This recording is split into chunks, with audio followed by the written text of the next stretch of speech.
요즘 뉴스를 보면 이런 제목들이 눈에 띕니다. 물가 안정세? 장보기가 왜 이렇게 비쌀까? 월급은 그대로인데 숨만 쉬어도 돈이 나간다. 금리 동결하지만 빚 부담은 여전. 하루하루 살아가는 게 이렇게 버거웠던 적이 있었나 싶습니다. 마트에 가면 장바구니는 점점 가벼워지는데 계산대에 찍히는 금액은 더 무거워졌습니다. 외식 한 끼가 10,000원을 훌쩍 넘기고 교통비, 전기세, 통신비 같은 고정 비용도 조용히 올라가 있습니다. 그런데도 내 월급은 그대로입니다. 이건 단순한 체감 문제가 아닙니다. 지금 대한민국 경제는 조용하지만 깊은 긴장 속에 있습니다. 먼저 고물가 이야기부터 해보겠습니다. 2022년 소비자 물가지수는 6%를 넘으며 10여 년 만에 가장 높은 수준을 기록했습니다. 식료품, 외식, 공공요금, 주거비 등 우리가 일상에서 접하는 거의 모든 항목이 큰 폭으로 올랐죠. 2024년 현재는 상승률이 다소 낮아졌다고는 하지만 문제는 이미 오른 가격이 내려오지 않고 있다는 점입니다. 예전으로 돌아갈 줄 알았던 물가 수준은 그대로 굳어졌습니다. 안정세라는 단어가 무색할 만큼 체감 물가는 여전히 높은 수준을 유지하고 있습니다. 특히 생필품과 외식비, 대중교통비 같은 생활 직결형 물가는 통계 수치보다 훨씬 더 높은 체감 상승률을 보이고 있습니다. 결국 더 벌어야 산다는 말이 아니라 적게 써야 겨우 버틴다는 말이 진리가 되고 있는 시대입니다. 다음은 고금리입니다.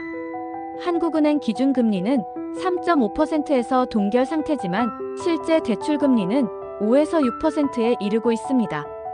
신용대출, 주택담보대출, 전세자금 대출 등 이미 빚을 안고 있는 사람들에게 이자 부담은 상상을 초월합니다. 2024년 기준 대한민국의 가계부채는 1,900조 원을 넘어섰습니다. 이는 GDP 대비 세계 최고 수준입니다. 특히 2030 세대는 영끌, 비투라는 말이 유행할 만큼 빚을 끌어와 집을 사고 주식을 샀습니다. 하지만 지금은 이자만으로 한 달 수백만 원씩 나가는 상황에 생활의 기본이 흔들리는 경우도 많습니다.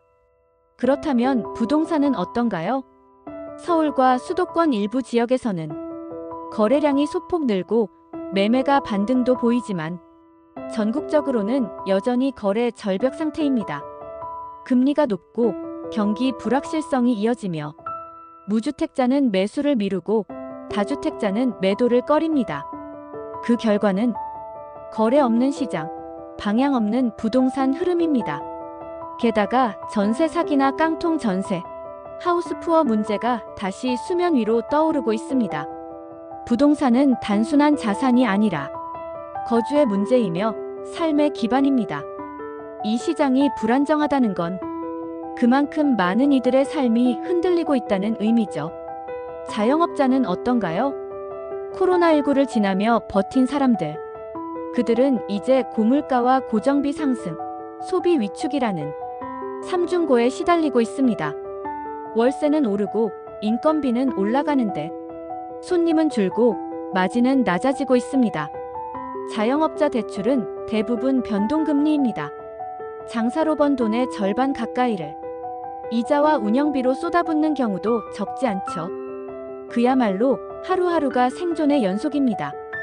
그렇다면 대한민국 경제의 버팀목이었던 수출과 제조업은 어떨까요?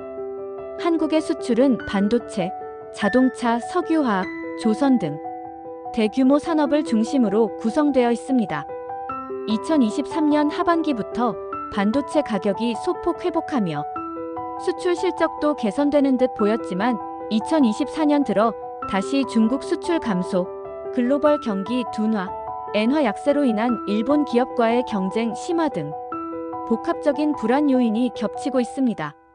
특히 대중국 수출 의존도가 낮아지면서 한국은 미국, 동남아, 유럽 등으로 시장을 다변화하고 있지만 이는 단기적인 회복을 보장하지는 못합니다.